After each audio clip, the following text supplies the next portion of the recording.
जानते हैं भगवान जगन्नाथ, बलभद्र, सुभद्रा और सुदर्शन चक्र की मूर्तियाँ कैसे बनाई जाती हैं, उसका क्या प्रोसेस होता है, कैसे चुनी जाती है कि किस लकड़ी से कार्विंग होगी, किस तरीके से प्राण प्रतिष्ठा होगी और क्या नियमों को ध्यान में रखा जाता है। मूर्तियों को नीम की लकड़ी से बनाया जाता है। अब ये जो पेड़ है ये किसी जलाशय या शमशान के पास होना चाहिए।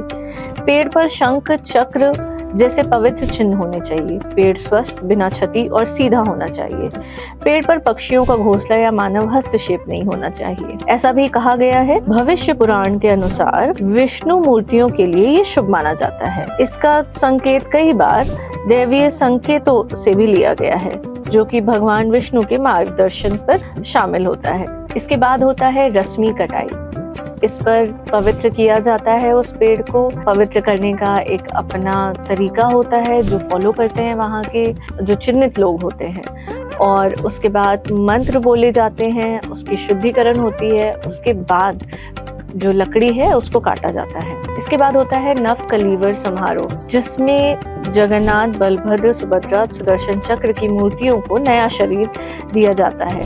नामक दुर्लभ और महत्वपूर्ण अनुष्ठान में बदला जाता है। ये लगभग 12 से 19 साल में होता है। तब हिंदुओं के कैलेंडर में आषाढ़ का अतिरिक्त महीना होना चाहिए। आमतौर पर ये लीप का वर्ष होता है।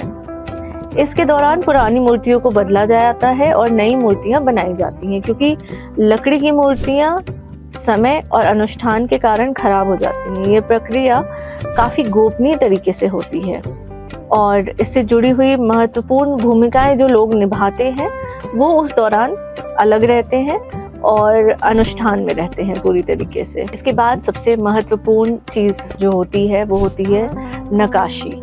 मूर्तियों की जो नक्काशी है वो की जाती है, जिसमें भगवान जगन्नाथ का काला रंग होता है जो रहस्यमयता का प्रतीक है। बलभद्र का सफेद रंग होता है जो प्रबुद्धता का प्रतीक है। सुभद्रा का पीला रंग होता है जो एक अच्छाई का प्रतीक है। सुदर्शन चक्र का लाल है जो कि एक दैवीय शक्ति कहा जाता है। इसकी जो पूरी नक्काशी है और इसका जो पूरा पेंट है, इन सब को बहुत ही संभाल के और आराम से किया जाता है। इन मूर्तियों में काफी सरल चेहरे देखे जाते हैं। इनमें हाथ या बाकी जो अंग है शरीर के वो नहीं होते, क्योंकि ये मूर्तियों में भगवान का सिर्फ एक चेहरा होता है। ये जो पूरी प्रक्रिया है इसको पूरे 21 दिन दिए जाते हैं। इस पूरी प्रक्रिया के दौरान जो लोग इस प्रक्रिया में शामिल होते हैं वो बाहर नहीं जा सकते। इस प्रक्रिया को कोई भी बाहर वाला नहीं देख सकता। ये बहुत गोपनीय तरीके से 21 दिन में ये प्रतिमाएं बन के तैयार होती हैं। आपने कई बार ऐसा देखा होगा कि पूरी जो है वो रात भर के लिए बंद हो जाता है जिस दिन प्राण प्रतिष्ठा होती है। जो भी प्राण प्रतिष्ठा करते हैं उनको अपनी आँखों को पट्टी बांधकर प्राण प्रतिष्ठा करनी होती है। वैदिक मंत्रों का उच्चारण किया जाता है। भेंटों के साथ मूर्ति की प्राण प्रतिष्ठा की जाती है। फिर नई मूर्तियों को मंदिर के गर्भगृह में रत्न निवेदी मोती का जो सिंहासन है उस पर स्थापित किया जाता है। एक नियमित रखरखाव होता है जो कि हर हफ्ते किया जाता है मूर्तियों के साथ, क्योंकि वो लकड़ी की बनी होती हैं। वस्त्र श्रृंगार होता है, विशिष्ट वस्तुओं से सजाया जाता है।